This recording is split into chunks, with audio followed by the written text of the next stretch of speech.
ரஜினிகாந்த் அவர்கள் நடிப்பில் வெளியான சந்திரமுகி திரைப்படத்தோட பட்ஜெட் என்ன, அது எவ்வளவு கலெக்ஷன் பண்ணியிருக்கு அப்படிங்கிற ரிப்போர்ட் தான் பேச போகிறோம். ஸோ சந்திரமுகி திரைப்படம் வெளியாகி ரசிகர் மத்தியில் வேற லெவல் வெற்றி பெற்றது. 800 நாட்கள் திரையரங்கில் வெற்றிகரமாக ஓடியது.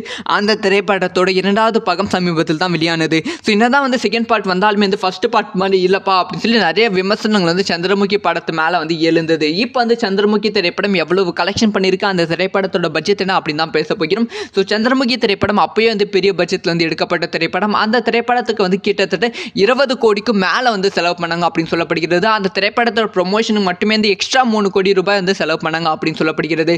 ஆனா அந்த திரைப்படம் கலெக்ஷன் பண்ணது தயாரிப்பாளர்களுக்கு லத்த வாயில ஊத்தி கொடுத்த மாதிரி அவ்வளோ வெற்றி கொடுத்தது. கிட்டத்தட்ட 800 நாட்கள் திரையரங்கில் ஓடியது.